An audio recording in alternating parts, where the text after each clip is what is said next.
नमः सिद्धेभ्यः। मंगलमय मंगल करण वीतराग विज्ञान, नमो ताहि जाते भये अरहंतादि महान। करि मंगल करि हो महाग्रंथ करण को काज, जाते मिले समाज सब पावे निज पद राज। मोक्ष मार्ग प्रकाशक ग्रंथ राज पे हमारी चर्चा चल रही है। 7वें अधिकार का व्यवहाराभासी का प्रकरण है और सुयोग से परीक्षा का प्रकरण है और न्याय दीपिका पढ़ी है अभी, है ना। परीक्षा की ही मुख्यता वहां भी है। परीक्षा के बारे में अपन ने देखा था, परिभाषा भी आती है न्याय दीपिका में ही। विरुद्ध नाना युक्ति प्राबल्य दौर्बल्य उदाहरणाएं प्रवर्तमानो विचारो परीक्षा, तरह तरह की बातें मिलती हैं और उसमें कौन सी बात युक्ति संगत अधिक बलवान प्रतीत होती है, कौन सी उतनी बलवान नहीं है, यानी कि जो युक्ति पर नहीं बैठती, अनुमान पर नहीं बैठती, प्रत्यक्ष पर नहीं बैठती, वो बात स्वीकार करने लायक नहीं है, चाहे वो जैन के नाम से प्रचलित हो गई। ये मुद्दा अपना चल रहा था कल, है ना, क्योंकि प्रकरण आया था कि कितने ही पापी पुरुषों ने अपने कल्पित कथन किए और उन्हें जिन वचन ठहराया, नाम दे दिया जैन शास्त्र का। अब कैसे पहचान करें? कल भी हमारी बात हुई थी कि कई चीजें हैं जिन्हें हम देख सकते हैं, परख सकते हैं कि ये जैन मत के अनुसार सही है या नहीं। बेसिक चीजें टोडरमल जी ने पहचान के चिन्ह दिए हैं अपने को। देव शास्त्र गुरु के संबंध में उनमें अगर गलत कथन हो तो समझ लेना कि आगे भी गलत ही आने वाला है। 7 तत्व के संबंध में गलत कथन हो तो समझ लेना कि बाकी सब भी गलत ही होगा। बंध मार्ग मोक्ष मार्ग के संबंध में गलत कथन हो, राग भाव को धर्म मानना, जिन मत में मिथ्यात्व कहा, स्पष्ट है। पूजाओं में ये चीजें दी हुई हैं, पूजाओं में दी हुई है परीक्षा की विधि, तो क्या वहां से देख सकते हैं हम। और एक और पंक्ति आती है ना, वीतरागता की पोषक ही जिनवाणी कहलाती है। भाई वीतरागता की पोषक हो तो जिनवाणी है। यही बातें हैं सब, देवशास्त्र गुरु 7 तत्व बंध मार्ग मोक्ष मार्ग, या सीधे सीधे 2 शब्दों में कहें तो अहिंसा और वीतरागता, कि जिनसे अहिंसा और वीतरागता खंडित नहीं होती है, उनका पोषण होता है, वो वचन हमको स्वीकार है। और जिनसे वीतरागता या अहिंसा का सिद्धांत खंडित होता है, वो वचन हमें स्वीकार नहीं है, चाहे आप उसमें कुंद कुंद आचार्य का साक्षात नाम लेकर के आ जाओ तो भी स्वीकार नहीं किया जाएगा। क्योंकि मिलावट तो कहीं पर भी हो सकती है। कल अपन ने काफी विस्तार से चर्चा की थी किस किस प्रकार से मिलावट होती है, जैन शास्त्रों में भी कैसे मिलावट की गई, ये सब अपन देख सकते हैं। बस जरूरत है तो थोड़ा सा प्रमाद छोड़ करके उधर बुद्धि लगाने की। अगर दिमाग खुला रखें तो मिलावट आसानी से पकड़ में आ जाती है ना। ठग होते हैं ना दुनिया में, अब वो ठग हर किसी को थोड़े ना ठग पाते हैं, सारी दुनिया को थोड़े ना ठग पाते हैं। जो बेचारे भोले हैं, भोले है ना, भोले माने मूर्ख, टोडरमल जी भोले शब्द का प्रयोग मूर्ख के लिए करते हैं। तो जो भोले हैं वो ठगाई में आते हैं, जो समझदार होते हैं वो तो ठगाई में आते नहीं।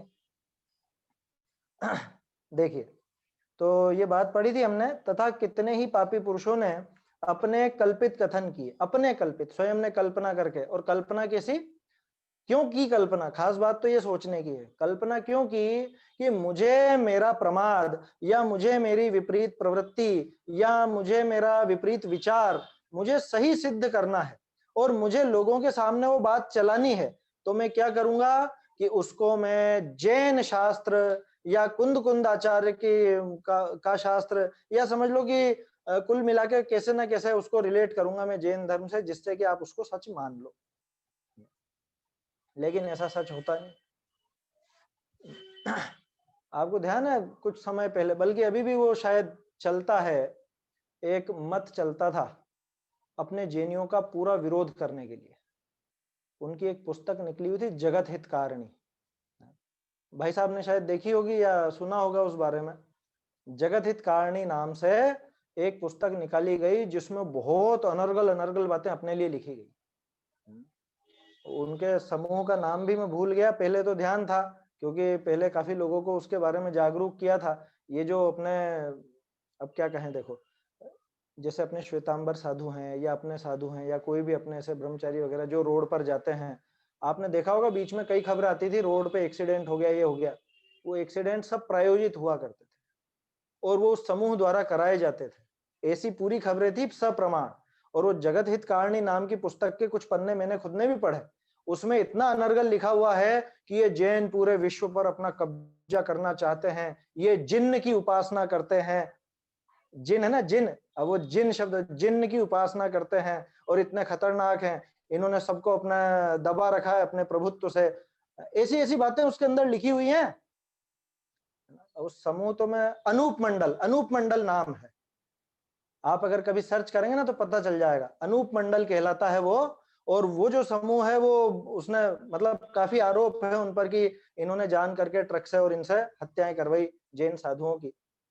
तो ये सारी बातें प्रचलन में आई, वो सब चीजें लिखी। मैं क्या कहना चाह रहा हूं कि उनसे जुड़े हुए बहुत ज्यादा लोग नहीं है। क्यों नहीं है? क्योंकि आप किसी को कितना बेवकूफ बना लोगे भाई, लोगों को समझ में नहीं आता कि कहाँ जी ये कोई जिन्न की उपासना करता हुआ कोई जैन नहीं मिला है ना, या कोई ऐसी भावना वाला कोई नहीं मिला कि हम पूरे दुनिया पर शासन करना चाहते हैं, काली शक्तियों का राज कराना चाहते हैं। ऐसा ऐसा कोई जैन कोई नहीं सोच सकता, अन्य मत वाला कोई नहीं सोच सकता। तो जो समझदार हैं वो ठगाई में नहीं आते हैं, और जो कुछ ज्यादा ही भोले हैं वो अभी भी उनके चक्कर में आ जाते हैं। ऐसे बने हुए हैं समूह, है ना। सर्च करने में टाइम खराब मत करना, करो तो कर लेना भले प्रामाणिकता जांचने के लिए, लेकिन कोई हाथ आने वाला नहीं है। आपको हंसी आएगी कि अरे कोई जैनों के बारे में ऐसा भी सोच सकता है। तो मैं तो ये कहना चाहता हूं, जैसे उन्होंने जैन के विरुद्ध, वो तो जैन के विरुद्ध ही लिखा, अब इसमें दूसरा तरीका, अगर मुझे जैन धर्म का नाश करना है तो मैं क्या करूंगा कि एक काम करो, जैन शास्त्रों में ही अपनी बातें बीच बीच में घुसा दो और वो जैन के नाम से प्रचलित कर दो, अपनी मान्यता उनके नाम से, जैन के नाम से प्रचलित कर दो। और ये हुआ है, इतिहास में ये चीजें हुई हैं, है ना। मैंने कल भी कहा था पांडुलिपियां कई बार देखते हैं तो बहुत सी जगह ऐसी चीजें, वो जो प्रतिलिपिकार होते हैं, पहले छापे खाने तो थे नहीं, प्रिंटिंग प्रेस तो होती नहीं थी, पहले होता था हाथ से लिखने वाले, और हाथ से लिखने वाले ज्यादातर अन्यमती हुआ करते थे, है ना। कौन होते थे उनकी बारे में बात नहीं करनी अपने को, लेकिन अन्यमती होते थे। अब उनको कहीं पर, जैसे मान लो मोक्षमा प्रकाशक की प्रतिलिपि कर रहा है, अब पांचवें अधिकार पढ़ के तो उसको बुरा लगेगा, आया समझ में। या कहीं पे सच्चे देव, सच्चे शास्त्र, सच्चे गुरु की बात आएगी, कहीं पे वर्णन आएगा तो उसको बुरा लगेगा। अब वो अपनी मनमानी बातें बीच बीच में घुसा देते हैं। शुरू में, आखिर में अपने जो इष्ट देव हैं या अपने जो इष्ट हैं उनको, उनका वर्णन कर देंगे या उनको नमस्कार आदि के बारे में लिखेंगे, उनका बहुमान कर देंगे। इस तरह से ये पद्धति घुसती है। एक और चीज बताओ, मिलावट कहां से होती है, पद्धतियां कैसे बिगड़ती हैं। जैसे जैनी तो हो गए राजसी, राजसी माने अपने को तो ठाट बाट की जिंदगी चाहिए, मंदिर में एक काम करो पुजारी रख लो। पुजारी जैन तो है नहीं, मतलब जो जैन है उनकी बात नहीं कर रहा हूं, बाकी अजैन पुजारी भी बहुत सी जगह रखे गए ना पेमेंट पर, महीने की उनको तनख्वाह मिलती है बहुत सी जगह। तो अब धीरे धीरे वो तो वो चलाएगा ही चलाएगा उसका। हमारे यहाँ पे अब ज्यादा क्या खुलासा करें, देखो ऑनलाइन का जमाना बहुत खतरनाक है, बात फैलते देर नहीं लगती है। किसी को आपने पुजारी बना दिया तो उसने धीरे धीरे कहा आपसे कि साहब मेरे भी थोड़ा सा कुछ ये रख लूं यहाँ पे, मेरी भी पूजा कर लिया करूं मेरे देव की, मेरा जो देव है, मेरे जो जो भी मेरा इष्ट है उसकी पूजा कर लिया करूं। वो रखने दिया गया, तत्काल उसका दुष्प्रभाव नहीं दिखेगा, उसका दुष्प्रभाव दिखेगा 50-100 साल बाद। वो धीरे धीरे धीरे धीरे वो इतना आसा तो हो जाएगा, इतना बड़ा, और आपके भगवान रह जाएंगे एक तरफ। ये हुआ है, जैन मंदिर हाथ से निकल गए हैं, सुना होगा आपने, देखा होगा बहुत सी जगह। हमारे यहाँ तो 2-3 प्रमाण है इस तरह के, जेएनयू की संपत्तियां हाथ से निकल गई है। प्रकरण अपना खैर शास्त्रों में मिलावट की बात तक ही सीमित है, लेकिन इसको थोड़ा व्यापक स्तर पर अपने को सोचना चाहिए। हम लोगों को प्रमाद छोड़ना चाहिए, हम लोगों को अपनी विरासत संभालना चाहिए, हम लोगों को अपने शास्त्रों को गंभीरता से पढ़ना चाहिए, आंखें खुली रखकर। तो हम कैसे पहचाने मिलावट है या नहीं? अरे बता तो दे टोडरमल जी ने कि सीधी सीधी, अगर देव शास्त्र गुरु, 7 तत्व और बंध मार्ग, मोक्ष मार्ग, या सीधे शब्दों में कहें तो अहिंसा और वीतरागता, इनका पोषण हो रहा है तो कोई समस्या नहीं है। लेकिन अगर कहीं इनके विरुद्ध बात आती है, जैसे क्रियाकांड में बहुत सी चीजें अनर्गल घुस गई अपने जैन समाज में भी, है ना, जैन धर्म की प्रवृत्ति में भी बहुत सी ऐसी अनर्गल चीजें आ गई हैं, तो ये सब कैसे आई है? ये विचार करें, इसमें हिंसा का पोषण होता है या अहिंसा का पोषण होता है? कोरोना को भगाने के लिए आपको तरह तरह की विधियां बता देंगे लोग बात, क्या उससे आप समझ जाओ कि ये बातें प्रामाणिक है या नहीं है? आया समझ में? किसी के कह देने मात्र से या उसमें जैन नाम लिखा होने मात्र से वो प्रमाणता नहीं हो जाती, है ना। ये कई बार अपन ये बात कर चुके हैं। शास्त्र में लिखा होना माने वो छपा हुआ होना, वो पुराना होना या संस्कृत में लिखा होना या प्राकृत में लिखा होना, ये कोई प्रामाणिकता की निशानी नहीं है। ये सब भाषाएं हैं, या ये सब सिर्फ समझ लीजिए कि किसी ने छपा दिया, तो छपना मात्र कोई प्रामाणिकता की निशानी नहीं। क्योंकि देखा है मैंने ऐसे बहुत से भोले जीवों को, अरे देखो देखो ये लिखा तो है, किताब में लिखा, किताब में लिखा। अरे किताब अपने जैसे ही लोग छपाते हैं भाई। अभी मेरी मर्जी पड़े मैं जैसी किताब छपा दूं, आपको जैसा मर्जी पड़े वैसा आप छपा सकते हो। तो छपा हुआ होना, लिखित तो या हस्तलिखित मिली है, हस्तलिखित, तो हस्तलिखित भी बहुत सारी चीजें लिखी गई हैं, हस्तलिखित भी विपरीतताएं बहुत लिखी गई हैं। अरे ये विकथाएं नहीं लिखी गई हजारों सालों से हस्तलिखित? कालिदास ने वो सब वर्णन नहीं किया है क्या? या और दूसरे ग्रंथ नहीं लिखे गए हैं क्या? सब चीजें लिखी गई हैं। तो पुराना होना, हस्तलिखित होना या प्रकाशित होना या संस्कृत का होना या प्राकृत का होना, ये प्रामाणिकता की निशानी नहीं है। बल्कि कल हमने इससे भी आगे बढ़ के बात की थी, उसके साथ अगर आप कोई जान करके कुंदाचार्य का नाम घुसा दे, महावीर स्वामी का नाम घुसा दे, लिखा ना ये, उन्हें जिन वचन ठहराया है। अब साक्षात जिन वचन आ गया तो फिर अब और कहां आचार्यों की बात करो। कोई साक्षात ऐसा कहते महावीर स्वामी ने ऐसा कहा है, तो भी अगर वो जैन सिद्धांतों के विपरीत है तो उनको स्वीकार नहीं करना। आया समझ में? अपने यहाँ पे नहीं है ये पद्धति, अपने यहाँ परीक्षा की पद्धति है। परीक्षा को मुख्य किया है, 3 जगह का उदाहरण दे चुके हैं कल। अष्ट सहस्री का आ गया, प्रमाण नए से पदार्थों का निर्णय करने का आ गया, प्रच्छन आदि का तत्वार सूत्र में है ही सही। परीक्षा प्रधानी आज्ञा प्रधानी से श्रेष्ठ होता है।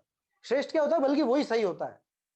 आज्ञानुसारी तो देखा ना अपन ने, द्रव्यलिंगी भी आ गए थे, द्रव्यलिंगी तक को आज्ञानुसारी होने के बावजूद सम्यक तो नहीं कहा, मिथ्या दृष्टि कहा। तो ये चीजें समझने लायक हैं। तो कितने ही पापी पुरुषों ने अपने कल्पित कथन किए हैं और उन्हें जिन वचन ठहराया। उन्हें जैन मत के शास्त्र जानकर प्रमाण नहीं करना। आया समझ में? ये टोडरमल जी ने एक तरह से चेतावनी भी दे दी है और जगाया भी है। आंख मीचकर विश्वास करने जैसा नहीं है, आंखें खोलकर विश्वास करो।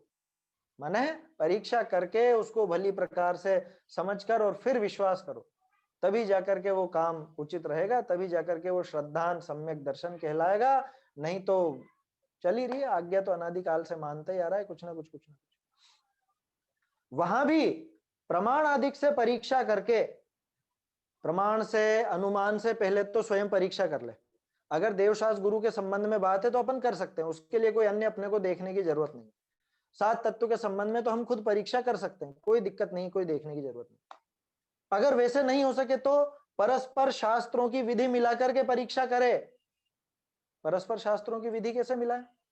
कि हमारे जो प्रामाणिक आचार्य हैं, कुंदाचार्य, अमृत चंद्राचार्य, देवनंदी आचार्य, समंत भद्राचार्य, है ना, उमा स्वामी आचार्य, इनके कथन के अनुसार ये कथन बराबर बैठता है या नहीं, इनसे विरुद्धता तो नहीं आती है, ऐसे परस्पर शास्त्रों की विधि मिलावे। यह है शास्त्रों की विधि मिलाने का तात्पर्य। आया समझ में? अभी कोई तरह तरह की व्याख्याएं करे हैं और वो कुंदाचार्य की गाथाओं से विपरीत बैठता हो। आया समझ में? मारने जिलाने के संबंध में कुछ भी वो विपरीत होता हो तो समझ में आ जाएगा कि ये गलत है बिल्कुल। निमित्त नैमित्तिक के संबंध में, क्रमबद्ध के संबंध में, पुण्य पाप की है उपादेयता के संबंध में, ये सब परीक्षा कर सकते हैं। इनमें एक भी कथन ऐसा नहीं जिसकी परीक्षा नहीं की जा सकती, एक भी चीज नहीं है इसमें। टोडरमल जी पहले ही कह आए हैं कि भैया परीक्षा उतने मात्र की करनी है और जितना अपना प्रयोजन भूत है। सबसे बड़ा प्लस पॉइंट यह है, आपको दूसरी कोई परीक्षा नहीं करनी, आपको सुमेरु को नहीं नापना, आपको स्वर्ग और नरक की वो कोई परीक्षा इस तरह की नहीं करनी है। आपको परीक्षा किसकी करनी है? देव शास्त्र गुरु की, जो कि सम्यक दर्शन की पहली सीढ़ी है। आपको परीक्षा करनी है 7 तत्व की, जिनका श्रद्धान सम्यक दर्शन है। आपको परीक्षा करनी है बंध मार्ग मोक्ष मार्ग की, जिसमें आपको गमन करना मोक्ष मार्ग। जो हमारी प्रयोजनभूत वस्तु है, सिर्फ उसकी परीक्षा करने को कह रहे हैं। और खास बात कि उसकी परीक्षा स्वयमेव हो सकती है। उसकी परीक्षा तो एक मेंढक भी कर सकता है, 7वें नरक का नारकी भी कर सकता है, स्वयंभू रमण समुद्र का महामत्स्य भी कर सकता है। अरे वो कैसे कर लेगा परीक्षा? परीक्षा करने में क्या है? हमने देखा तो था, दो एक दिन पहले की बात है शायद। राग में दुख है, ये परीक्षा अपन कर लेते हैं कि नहीं कर लेते हैं? और कैसी परीक्षा होती है? ये जो 3-4 उदाहरण दिए मैंने, मेंढक का, स्वयंभू रमण का, या उसका 7वें नरक का, ये लोग कैसी परीक्षा करते हैं? वो राग आदि भावों में, वो राग द्वेष जो भी है उनके भाव, उनमें आकुलता महसूस हुई ना, तो उनको ये लगा कि यार ये काम खराब, ये नहीं करना, अपने को तो सुखी होना है। तो वो निराकुलता के लिए जो उनका एक श्रद्धान बना है, वही तो परीक्षा है। और कैसा श्रद्धान होगा अलग से? समझ में आई बात? वो सब कर सकते हैं परीक्षा। परीक्षा के लिए आपको बहुत बहुत शास्त्र पढ़ने की आवश्यकता नहीं है। परीक्षा के लिए तो मात्र जो दुखदाई है उनको दुखदाई मानना है, जो सुखदाई है उनको सुखदाई मानना है। बाकी सब चीजें आती जाएंगी साथ के साथ। ये चीजें समझने की आवश्यकता है। तो कैसे कैसे बता रहे हैं? प्रमाण आदि से परीक्षा करके। सबसे पहले तो स्वयं प्रत्यक्ष अनुमान, जो भी इसके पास साधन है, जो भी अपने ज्ञान के साधन है, उनसे देखे। वह परस्पर शास्त्रों की विधि मिलाकर, या फिर अगर खुद से नहीं हो पा रहा है तो शास्त्रों के अनुसार देख ले कि भाई हमको तो कुंद कुंदाचार्य प्रमाण है, अब कुंद कुंदाचार्य की बात से ये बात मिलती है या नहीं मिलती, ये देख लो। तीसरा, वह इस प्रकार संभव है या नहीं, ऐसा विचार करके, ये चीज संभव है भी या नहीं, ये विचार करें।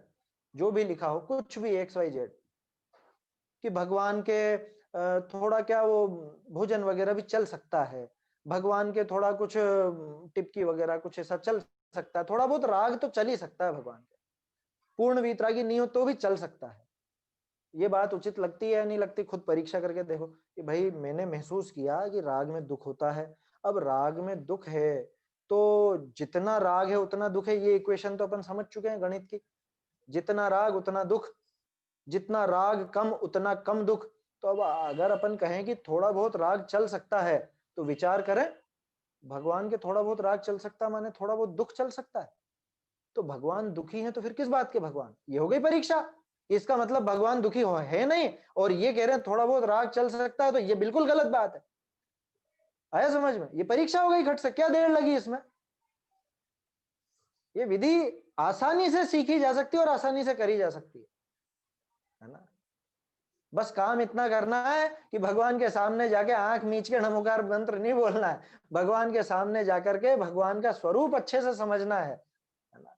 ये आराम से परीक्षा हो सकती है, कोई समस्या नहीं। कुछ लगे आपको प्रश्न वगैरह लगे या कुछ बात ऐसी अटपटी लगे तो बताइएगा, है ना? तो संभव है या नहीं, ये अपन परीक्षा कर सकते हैं, कम से कम इन चीजों में तो कर सकते हैं। हाँ, सुमेरु 1 लाख का है कि 1,40,000 का है कि 41 का है, ये संभव है या नहीं, इसकी विधि तो शास्त्रों से मिला लो। नेमि चंद्राचार्य हमको इस विषय में प्रमाण है, उन्होंने क्या लिखा है वो देख लो, या यति वृषभ आचार्य ने लिखा है वो देख लो। अब कोई नया व्यक्ति लिख देवे कि नहीं साहब 1,60,000 योजन का है, 1,40,000 का नहीं है, ये संभव है या नहीं, कि देख लो वहां तिलोय पंडिती में क्या लिखा है, त्रिलोकसार में क्या लिखा है, ये शास्त्रों से विधि मिला ली, ये परीक्षा हो गई कि ये आदमी गलत बोलता है, ये इसने 1,60,000 योजन लिखा है, ये गलत लिखा है। आया समझ में? ऐसे परीक्षा कर सकते हैं। तो दोनों तरह से देख लिया अपन ने। प्रयोजन भूत की परीक्षा तो अपन खुद ही कर सकते हैं, उसके लिए अन्य शास्त्र की भी आवश्यकता नहीं, और अप्रयोजन भूत के लिए अन्य शास्त्र देख लो। फिर भी समझ में नहीं आए तो सीधी विधि बता चुके हैं टोडरमल जी कि जिस व्यक्ति के अपने को प्रयोजन भूत बातों में कोई दिक्कत नहीं मिली, उनके अनुसार सारे कथन स्वीकार कर लेना, अप्रयोजन भी उनके सच्चे मान लेना, और जिसके प्रयोजन भूत में गड़बड़ मिल रही है उसके अप्रयोजन भूत भी गड़बड़ ही समझना। इतनी सीधी विधि है, आया समझ में? ऐसा विचार करके विरुद्ध अर्थ को मिथ्या ही जानना, जो विपरीत अर्थ हैं उनको मिथ्या ही जानना, मिथ्या ही समझना। इस प्रकार की यहां पे बात है।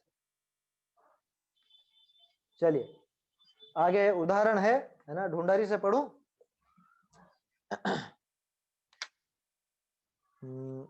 जैसे ठीक आप पत्र लिखी तामे लिखन वाले का नाम किसी साहूकार का धरिया, तिस नाम के भ्रमते धन को ठिकावे तो दरिद्री ही होई। ठग का उदाहरण है, बिल्कुल सीधा सा। हुंडी चलती है ना, हुंडी, ये उधार लेते हैं जो। अब मान लो ऐसा होता है, बहुत सी जगह होता है, हमारे यहाँ भी 2-3 किस्से हो गए। जो बीच में दलाल वगैरह रहते हैं, कुछ और रहते हैं, उनके पास मान लो किसी के चेक रखे रह गए या कुछ रखा रह गया, कोई हुंडी वगैरह रखी रह गई। अब उसमें वो कुछ भी फेर बदल करके गड़बड़ करके अपना नाम रखेगा उस सेठ का, साहूकार का नाम रख के, और खुद वो हुंडी पत्री चलाएगा, वो चेक चलाएगा, और जो सहज रूप से जिसने उस पर विश्वास कर लिया, वो उस पर अगर विश्वास कर लेगा तो क्या होगा? डूबेगा, ये दरिद्री हो जाएगा। ये पैसे वापस आने वाले नहीं है जो तूने इसको दिए। क्यों? कि वो लेने वाले का नाम, लिखने वाले का नाम तो किसी और का था, लेकिन लिखने वाले ने तो लिखी ही नहीं। वो जो साहूकार व्यक्ति था उसने तो वो हुंडी लिखी ही नहीं थी, इसने फर्जी अपने नाम से, मतलब उसके नाम से इसने फर्जी बना ली। और अगर मैं उस चक्कर में आ गया तो कौन देगा बताओ पैसे? वो ठग तो ले लुआ के भाग जाएगा, है ना? ठग तो रवाना हो जाएगा वो सब लेकर के, और ये हाथ मलता रह जाएगा। ये जाएगा उसके पास, साहब आपकी हुंडी पड़ी है, कि मैंने तो लिखी ही नहीं भैया, ये मैं साइन ही नहीं है मेरा, नहीं चेक मेरा है, तुम्हें किसने दे दिया, बेवकूफ बना दिया, यही होगा फिर। ठीक उसी तरह से तैसे पापी आप ग्रंथादि बनाए, तहां कर्ता का नाम जिन गणधर आचार्य निका धरिया। लो, पापी जीवों ने किसका नाम रखा? ग्रंथ तो बनाए खुद, और नाम रख दिया गणधर का या किन्हीं आचार्य का। जैसे कल हमने देखा था, 2-3 नाम बताए थे ना मैंने शास्त्रों के, आचार्यों के नाम से वो ग्रंथ चल गए। नाम जिन गणधर आचार्य का धरिया, तिस नाम के भ्रमते झूठा श्रद्धान करे। यहाँ थोड़ा सा संशोधन है ना, सोनगढ़ वाली पुस्तक में झूठ श्रद्धान करे लिखा है, जयपुर वाली तो सही है, झूठा लिखा है तो सही है ना, झूठ लिखा हो तो झूठा कर लीजिएगा। भ्रमते झूठा श्रद्धान करे तो मिथ्या दृष्टि ही होई। तब तो तू मिथ्या दृष्टि ही होगा भैया, झूठा श्रद्धान करेगा। किसी ने कुछ भी गड़बड़ चला दी और उस गड़बड़ को तूने स्वीकार किया, तब तो तू खुद मिथ्या दृष्टि होगा, है ना? उसमें उसका नुकसान नहीं है, उसमें तो हमारा स्वयं का नुकसान है, अन्य किसी का नहीं। ठीक है, देखिए बहुरी वह कहे, अब फिर उसका तर्क है कि गोमट्ट सार विषय ऐसा कया है। क्या कहा है? ये नीचे गाथा दी है ना, सम्मा इट्ठी जीवो विठम पव्यणम तु सद्धि। ऐसी 2-3 गाथाएं हैं। एक गाथा मिथ्या दृष्टि की भी है, मिच्छा इट्ठी जीवो उविठम पव्यणम न सद्धि, वो अलग गाथा है, वो भी है। माने ऐसी 2-3 गाथाएं देखने को मिली मुझको। आया समझ में? तो यहां तो खैर बात क्या है कि सम्यक दृष्टि जीव अज्ञान गुरु के निमित्त ते झूठ भी श्रद्धान करे तो आज्ञा मानने ते सम्यक दृष्टि ही है। सो यह कथन कैसे किया है? देखो बहुत बढ़िया तर्क है, और ये अपने को ध्यान रखना चाहिए, क्योंकि कह सकता है कोई भी आकर के, ये एक विवक्षा है अपने समझने के लिए। क्या कहा वहां पर कि कोई सम्यक दृष्टि है, अब वो अपने गुरु को उसने मानता है वो, और गुरु ने कुछ गलत बात कह दी और इसने वैसे की वैसी मान ली। इसने क्यों मानी? इसको गुरु पे भरोसा था, है ना? गुरु पे भरोसा होने के कारण इसने वो बात मान ली। अब वो बात मानने के बावजूद वो सम्यक दृष्टि है, ऐसा लिखा है वहां। अज्ञानी गुरु के नियोग से लिखा ना, अजान मानो गुरु नियोगा सद्धि असभावम अजान मानो गुरु नियोगा। अगर अज्ञानी गुरु के निमित्त से, अज्ञानी गुरु के योग से ये गलत बात का भी श्रद्धान करता है तो भी ये सम्यक दृष्टि रहता है, इसका सम्यक्त्व का घात नहीं होता, क्योंकि इसको गुरु का श्रद्धान। अब बोलो साहब, आप तो कह रहे हो परीक्षा करो परीक्षा करो, अब अगर मान लो हमने गलत मान भी लिया, क्यों माना? कि शास्त्र में वैसा लिखा था, तो हमने तो गुरु की आज्ञा ही मानी है। गुरु की आज्ञा मानी तो हमारा सम्यक दर्शन क्यों छूटेगा? नहीं छूटना चाहिए, बना रहना चाहिए फिर तो हमारा सम्यक। ऐसा लिखा है, तो कहने का अर्थ है कि परीक्षा करने की कोई आवश्यकता नहीं है, ऐसा उस सामने वाले ने अर्थ निकाला। ऐसा सामने वाले ने अर्थ निकाला कि हम तो आज्ञा मान करके भी सम्यक दृष्टि बने रहेंगे, है ना। गुरु ने गलत बताया तो गुरु जाने, वो उनकी गलती, उनका पाप वो भुगतेंगे, है ना। बहुत से लोग इस तरह के होते हैं, क्या उन्होंने कराया या उन्होंने बताया, उनकी गलती उनके माथे, हम तो सुरक्षित हैं। अरे भैया, तेरे अपराध की सजा तू ही पाएगा, ये समझ के चलना। देखो क्या कह रहे हैं, इसका जवाब बहुत सुंदर है। हाँ, इसके अंदर वो काटी हुई पंक्तियां भी आएंगी जो मैं बताता हूं अभी आपको। सो यह कथन कैसे किया है, कैसे किया है वो विवक्षा बता रहे हैं टोडरमल जी। जे प्रत्यक्ष अनुमान आदि गोचर नहीं, सूक्ष्म पनेते निर्णय जिनका हो ही सके, जिनका निर्णय हो ही सके नहीं, है ना। एक सेकंड, यहाँ पे अब काटी हुई पंक्ति है, यहीं से जुड़ेगी वो। तिनकी अपेक्षा यह कथन है, मूलभूत देव गुरु धर्मादि व तत्वादिक का अन्यथा श्रद्धान भय तो सर्वथा सम्यक तो रहे नहीं, ये निश्चय करना। ताते केवल आज्ञा ही करी जैनी है, ते भी मिथ्या दृष्टि जानने। अब जो संशोधन है, जो संशोधन क्या है असल में, काटी हुई पंक्तियां हैं, वो मैं आपको दिखाता हूं, उसको पढ़िएगा, वो बहुत अच्छे से समझ में आएगी उसमें।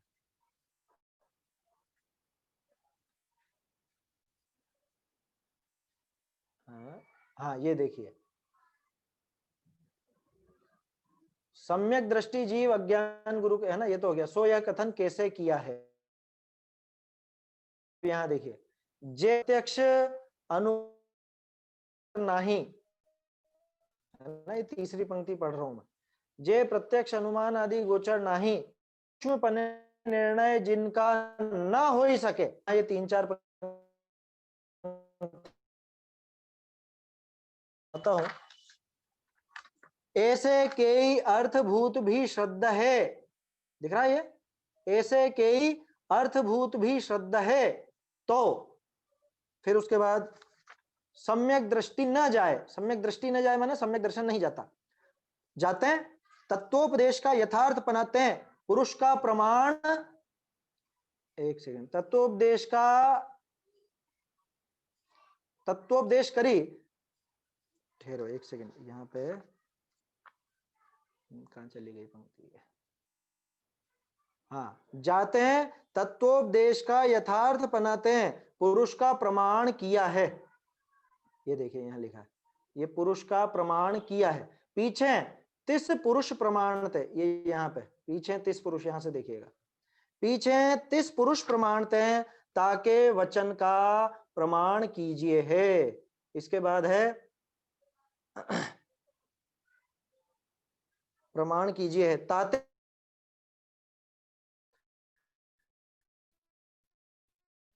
सूक्ष्म अर्थनी की, ताते सूक्ष्म अर्थनी की अपेक्षा यह जो देव अन्यथा कथन कही, ताका भी श्रद्धान किए सम्यक दृष्टि पना रहे, तो सम्यक दृष्टि पना रहे तो किसका साचा श्रद्धान भय सम्यक तो होगा। ये आखिरी पंक्ति जो कटी हुई है देखिए, किसका साचा श्रद्धान भय सम्यक होगा, बिना साचा श्रद्धान सम्यक तो नाम पावे नहीं। दिखा आपको ये काटा हुआ, इसमें मूल बात क्या आई है, मैंने कल आपसे कहा था ऊपर एक पंक्ति आई थी बहुत सुंदर, जिसके लिए ये काटी हुई पंक्तियां काम आएंगी। ऊपर अपन ने देखा था इसी पेज पर सबसे ऊपर, लोक में किसी प्रकार परीक्षा होने पर ही पुरुष की प्रतीति करता है, ये पंक्ति थी ना इस पेज में सबसे ऊपर। अभी ये पंक्तियां जो फिर से मैं बोलता हूं, मैंने इनको टाइप कर रखा है तो इसमें पूरा क्लियर पढ़ लूंगा। ये पैराग्राफ इस तरह से बना था, मतलब जो प्रत्यक्ष अनुमान आदि गोचर नहीं है और सूक्ष्म पने जिनका निर्णय नहीं हो सकता, ऐसे कई अर्थभूत भी श्रद्धा है। क्या मतलब, कि जो हमारे प्रत्यक्ष और अनुमान से हम नहीं जान सकते, जिनका सूक्ष्म रूप से निर्णय नहीं किया जा सकता, ऐसे बहुत से पदार्थ हैं, उनको भी अगर श्रद्धा है, उनका श्रद्धान भी करे तो सम्यक दृष्टि न जाए। तो सम्यक दृष्टि नहीं जाती माने सम्यक दर्शन खत्म नहीं होता, ये उसका अर्थ है। क्यों नहीं होता? जाते हैं, तत्वोपदेश का यथार्थ बनाते हैं पुरुष का प्रमाण किया है। उस व्यक्ति पे भरोसा क्यों हुआ था ये बताइए? वो पहली पंक्ति, उस व्यक्ति पे भरोसा क्यों हुआ था कि तत्वोपदेश का यथार्थपना देखा था हमने, उन्होंने तत्व के उपदेश में कुछ भी गलत नहीं कहा। देवशास्त्र गुरु के संबंध में, सात तत्व के संबंध में जरा भी गलत नहीं कहा। इस वजह से उस पुरुष का प्रमाण किया था। पीछे तिस पुरुष प्रमाण थे ताकि वचन का प्रमाण कीजिए। क्या मतलब निकला कि पहले तो कोई भी एक नया व्यक्ति, जैसे आपने कुंद कुंदाचार्य के बारे में सबसे पहली बार सुना, पहली बार, जैसे हम समझ लो 13-14 साल के होंगे जब पहली बार नाम सुना होगा कुंद कुंदाचार्य का, है ना? बचपन से नहीं मालूम था।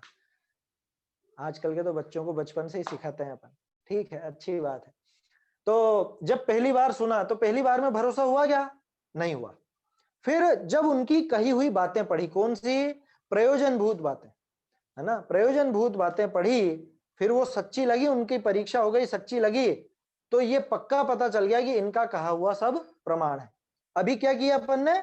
वचनों की प्रमाणता से उस पुरुष की प्रमाणता, ध्यान से सुनिएगा, पहले वचनों की प्रमाणता करी, उससे वो पुरुष प्रमाणिक हो गया अपने लिए। अब क्या होगा? अब जब इतना भरोसा हो गया है, तब इस पुरुष की प्रमाणता से इसके अन्य वचनों की भी प्रमाणता होगी। कहने का अर्थ यह है कि पहले प्रयोजनभूत बातों की परीक्षा करी, उससे वो व्यक्ति प्रामाणिक नजर आ गया। अब जब प्रामाणिक नजर आ गया तो उनकी अप्रयोजनभूत बातों की भी प्रमाणता अपने आप बन गई। समझ में आई ना बात? इस तरह से बनी।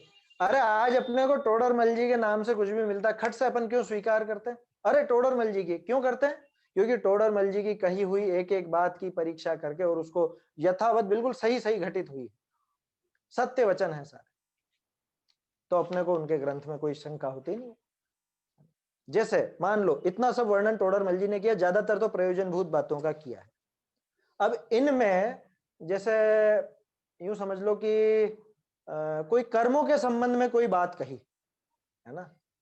या सीधे शब्दों में कहूं तो मोक्ष मार्ग प्रकाशक पूरा परीक्षा करके अपन कर सकते हैं, कसौटी पे खरा उतर सकते हैं। अब टोडरमल जी ने त्रिलोक सार की वचनिका भी लिखी है, और त्रिलोक सार में ज्यादातर अप्रयोजनभूत बातों का कथन भी है, क्योंकि तीन लोक वगैरह सबका वर्णन है ना, उन चीजों की परीक्षा हम प्रत्यक्ष और अनुमान से नहीं कर सकते। तो अब अपन क्या करेंगे कि किसने लिखा है? टोडरमल जी ने लिखा है, ठीक है, स्वीकार।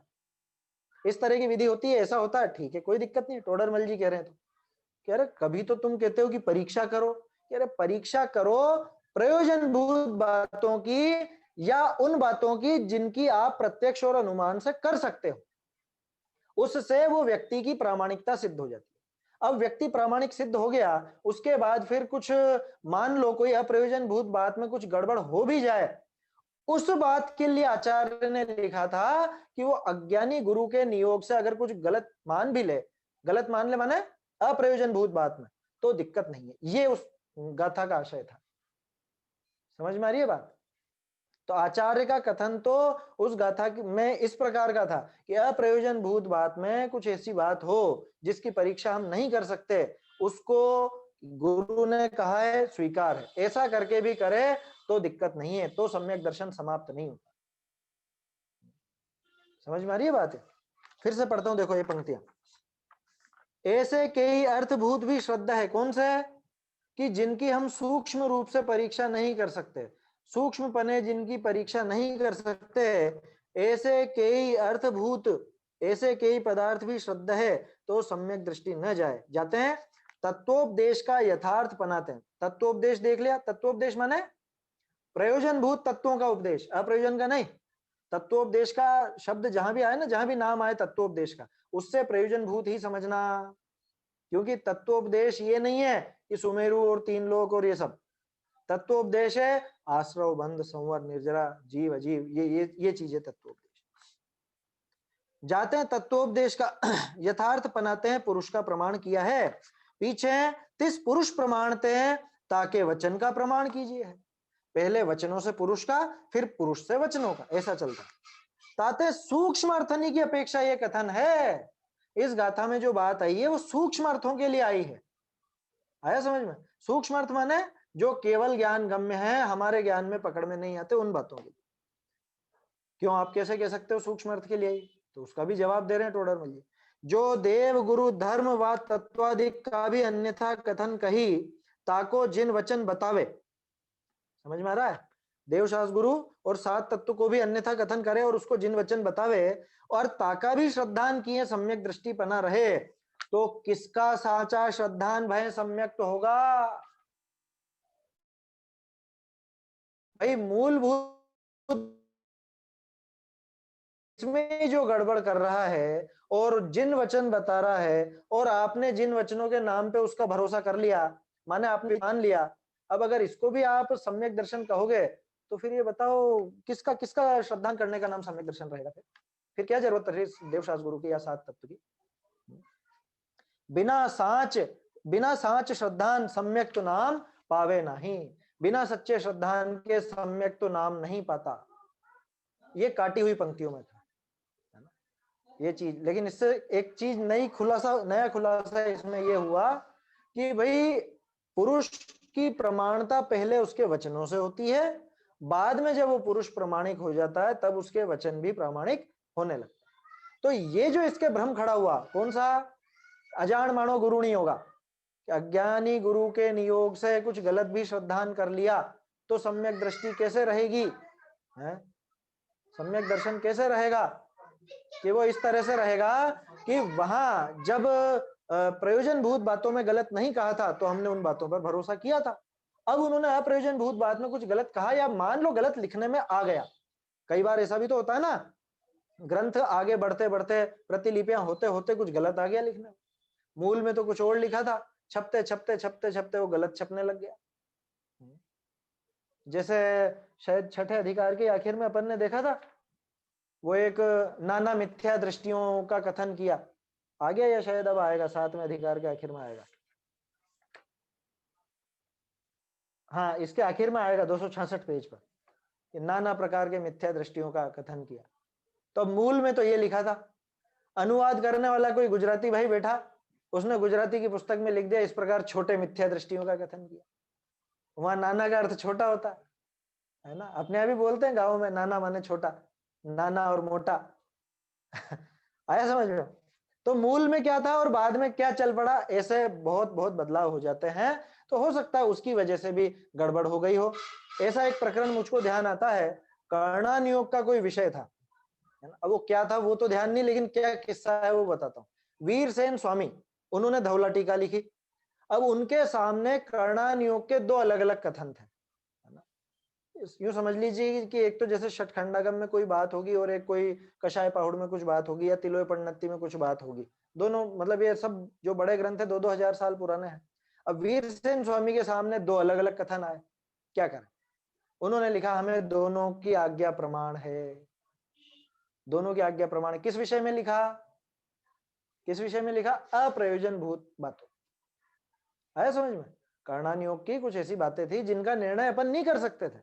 नहीं कर सकते तो क्या लिखते बताओ? जैसे एक छोटा सा उदाहरण मान लो क्या ऐसा है, बहुत से पुराणों में आपको जो तिथियां मिलेंगी तीर्थंकरों के कल्याणक की, किसी ग्रंथ में अलग तिथि मिलेगी और किसी ग्रंथ में अलग तिथि मिलेगी, और दोनों प्रामाणिक आचार्य हैं मान लो। अब क्या करें? कि अब इसमें क्या किया जा सकता है? दोनों ही आचार्य प्रामाणिक हैं और दोनों ने प्रयोजन भूत बातों में तो गड़बड़ किसी ने भी नहीं की, है ना, किसी ने भी नहीं की उन दोनों ने। तो फिर हमको दोनों के ही कथन स्वीकार हैं, कोई दिक्कत नहीं है हमको। मान लो उसमें पंचमी लिखा और किसी में छठ लिखा हो, तो दोनों ही स्वीकार है, हमें तो कोई दिक्कत नहीं। अरे हो तो गया अभी महावीर स्वामी का कार्तिक की चतुर्दशी, कार्तिक कृष्ण चतुर्दशी उनकी मोक्ष की तिथि लिखी हुई है शास्त्रों में, और अब प्रचलन में क्या आ गई है? अमावस्या आ गई है। तो कोई दिक्कत नहीं, कोई फर्क नहीं पड़ता साहब हमको, क्योंकि तिथि कोई भी, हमको तो मोक्ष कल्याणक से मतलब है। उससे कोई वीतरागता खंडित नहीं हो रही, उससे कोई अहिंसा खंडित नहीं हो रही, उससे कोई देवशास्त्र गुरु का स्वरूप नहीं बदल रहा, है ना। अमावस को मानो चाहे उसको मानो, कोई अंतर नहीं आ रहा है, तो कोई समस्या नहीं, हमको दोनों स्वीकार है। इस तरह से वो होता है। अब मान लो कोई ऐसे अड़के बैठ गया, नहीं नहीं मैंने तो अमावस पढ़ी है, नहीं नहीं मैंने तो चतुर्दशी पढ़ी है। अब वो जैसा गुरु ने लिखा वैसा हमने स्वीकारा। इस विषय में, इस विषय में जैसा गुरु ने लिखा वैसा स्वीकार कर लिया, तो इससे सम्यक दर्शन समाप्त नहीं होगा। ये इस गाथा का भाव है। समझ में आई बात? गोमट सार जी में जो ये गाथा है, अजान मानो गुरु नहीं होगा, ये इस गाथा का भाव ये है, जैसा अभी मैंने आपको ये तिथि के संबंध में बताया। मान लो असल में महावीर स्वामी पैदा हुए हों चैत्र शुक्ल 12 के दिन, मान लो। अब लेकिन अपने आचार्यों ने जो ग्रंथ में तिथि लिखी वो 13 लिखी है, तो हम 13 मानते हैं। मान लो, एक उदाहरण दे रहा हूं, उदाहरण है ना। तो क्या करें फिर? आचार्य झूठे हैं क्या? आचार्य तो झूठे नहीं है। आचार्यों ने तो कोई भी विपरीत कथन किया ही नहीं सात तत्व के संबंध में, देवशास्त्र गुरु के संबंध में। तो हम ठीक है, गुरु की आज्ञा से मान रहे हैं। कल से पता चले या कल से कोई आचार्य का ग्रंथ ऐसा मिले पुरानी शोध खोज हो और उसमें पता चले कि अरे ये तो 12 था, तो इतने वर्षों से हम क्या मिथ्या दृष्टि थे? हैं? हम 13 मानते थे उनका जन्म कल्याणक, तो इतने वर्षों से मिथ्या दृष्टि हो गए और आज 12 मानने लग जाएंगे तो सम्यक दृष्टि हो जाएंगे क्या? काल्पनिक उदाहरण दिया है मैंने, ऐसा यूं समझना इसको, कहीं पे 12 नहीं लिखा मिला है, मैंने तो एक काल्पनिक उदाहरण दिया। इतने वर्षों से साहब मानते आए हैं, अब क्या करें, इतनी गलती हो गई। बहुत से लोग तो इतने दुखी हो जाएंगे उसमें कि अरे इतने वर्षों से हम तो 13 के दिन ही महावीर स्वामी के जन्म कल्याण की पूजा कर रहे थे, बहुत अनिष्ट हो गया, बहुत अनिष्ट। अरे क्या अनिष्ट हो गया उसमें? 12 का 13 मान लिया, 13 का 12 मान लिया, मनाया तो वो उनका ही, किसी और का नहीं। और किसी और का भी मान लो तो भी क्या फर्क पड़ता है? वीतरागता खंडित हो रही है क्या? सर्वज्ञता खंडित हो रही है क्या? अहिंसा खंडित हो रही है क्या? इन पे कोई फर्क नहीं पड़ रहा। तो ऐसी बातों के लिए लिखा है उस गाथा में कि अजान मानो गुरु नियोगा, है ना। अगर अज्ञानी गुरु के नियोग से ऐसा विपरीत मान भी ले, किसमें? अप्रयोजन भूत तत्व में। लिखा ना गाथा में, एक शब्द है, देखिए आप, सद्धि असद्भावम, असद्भावम, ये असद्भावम यानी असद्भाव, असद्भूत शब्द। तो इसके दोनों अर्थ निकलते हैं, एक तो गलत माना वो, दूसरा असद्भूत माने अप्रयोजन भूत, ऐसा अर्थ ले सकते। तो अप्रयोजन भूत बातों में कुछ अन्यथा भी मान ले तो उसमें कोई समस्या नहीं आती, है ना। अब जो पैराग्राफ अपना छपा हुआ है, यूं समझ लीजिए आप, भाई सूक्ष्म पने से जिनका निर्णय नहीं हो सकता उनकी अपेक्षा ये कथन है। मूलभूत देव गुरु धर्मादि व तत्वादि का अन्यथा श्रद्धान होने पर तो सर्वथा सम्यक तो रहता ही नहीं। सर्वथा लगा दिया, अरे जैन धर्म में भी सर्वथा, कि हाँ क्या दिक्कत है? अगर मूलभूत बातों में आपने अश्रद्धा रखी, मूलभूत बातों में गड़बड़ की, तब तो सर्वथा सम्यक तो रहेगा ही नहीं, माने किसी भी प्रकार से सम्यक दर्शन रहने वाला नहीं। इसलिए बिना परीक्षा किए केवल आज्ञा ही द्वारा जो जैनी है उन्हें भी मिथ्या दृष्टि जानना, केवल आज्ञा मान करके। अरे द्रविलिंगी मुनिराज को नहीं छोड़ा, फिर और बाकी की तो क्या बात करें? तो उनको मिथ्या दृष्टि जानना। आगे का प्रकरण है ना, वैसे समय हो रहा है, दिन जल्दी ढल जाता है।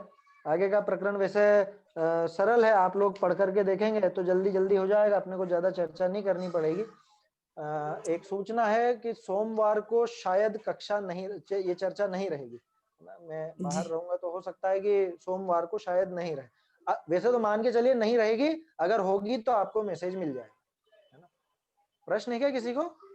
जी हाँ बोलिए। एक बार अगर सम्यक दर्शन हो जाए तो इसको इतना वेद विज्ञान तो हो ही जाता है ना, कि वो अज्ञान और ज्ञान में अंतर कर सके। हाँ बिल्कुल, अज्ञान और ज्ञान में अंतर, लेकिन कौन सा अज्ञान कहना चाह रहे हो आप? जी जैसे देवशास्त्र गुरु पे यथार्थ श्रद्धा हाँ, नहीं करना, या ये सात तो तत्वों का सम्यक विपरीत दर्शन श्रद्धा। के पहले ही, ये चीज तो सम्यक दर्शन के पहले ही आ जाएगी। सम्यक तो सन्मुख मिथ्या दृष्टि कर लेगा इतना काम तो, कि ये देवशास्त्र गुरु का सच्चा स्वरूप बताया या नहीं बताया, या ये 7 तत्व के संबंध में कुछ गलत तो नहीं बताया। कल हमने एक बात की थी, आपको ध्यान हो तो, द्रव्यलिंगी मिथ्या दृष्टि भी अगर उपदेश देगा तो शास्त्र के अनुसार ही देगा। जी मतलब है ना, यथार्थ जो अपने प्रयोजन भूत तत्व है इनके संबंध में विपरीत नहीं बोलेगा वो। तो वो तो सब ये सब चीज, सही सही बोलते हैं, तो फिर वो हाँ। मिथ्या दृष्टि कैसी है? मान्यता, क्योंकि बोलने का नाम सम्यक दर्शन या मिथ्या दर्शन थोड़ी ना है। अभिप्राय का नाम है मिथ्या दर्शन या सम्यक दर्शन। तो अभिप्राय में गड़बड़ पड़ी है, अंदर श्रद्धा गड़बड़ है, इसलिए वो मिथ्यात्व या सम्यक तो नाम कहलाता है। बोलने से जी। क्या फर्क पड़ता है? बोलने में तो 11 अंग और 9 पूर्व तक का पाठी होता है। 11 अंग और 9 पूर्व तक का पाठी हो जाता है, फिर भी मिथ्या दर्शन बना रहे तो बना रहे। आया समझ में? तो ये जी। श्रद्धान है, श्रद्धान में दृढ़ता जरूरी है, और श्रद्धान के लिए परीक्षा बहुत जरूरी है ना? जी। तो ये परीक्षा का प्रकरण चल रहा है, आगे भी अपनी चर्चा होगी। सोमवार को संभवतया नहीं ही रहेगी अपनी चर्चा, तो आगे फिर मंगलवार को अपन देखेंगे। अभी समय हो गया है। निज निधि निज में बताई, यह अनंत उपकार है, इसके लिए जिन वाणी माँ को वंदना शत बार है, वंदना शत बार है।